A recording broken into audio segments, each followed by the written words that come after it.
Hi there, Poppin' PJ here, and I am going to show you how to make your very own sea glass vase.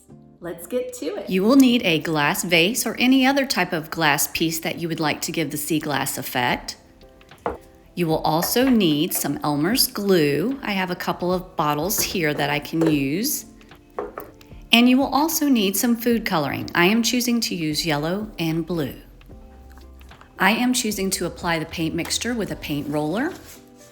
I will be using a couple of paper plates to mix up the paint or glue mixture for our sea glass effect. Pouring out some Elmer's glue onto the plate, and the same for the other plate because I will be using two colors. Next, I will be placing about 8 to 10 drops of our food coloring into the glue. Same thing for the blue. I am a big upcycler, so I'm going to use this plastic fork, the end of it, to mix up our paint glue mixture.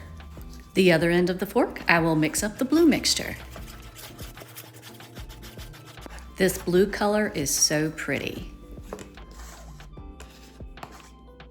I am going to take my paint roller and roll it right in through the glue and food coloring mixture.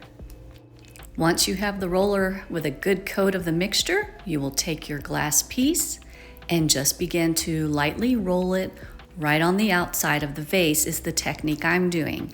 However, there is a technique that you can take and make or put the paint inside the vase. It'll give it a more shiny look. I wanted the more matte finish look, so I'm doing it on the outside. This is really such an easy craft. You really can't mess up. And it's so therapeutic to do, and the outcome is great. You'll love what you see.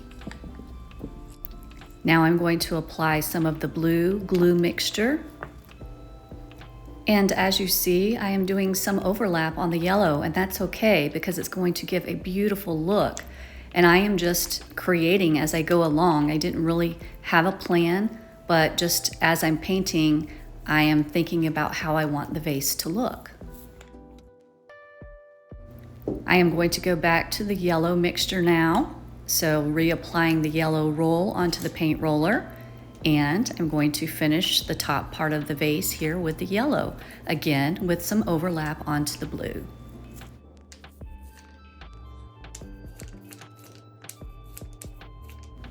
For me, I think I like it as it is.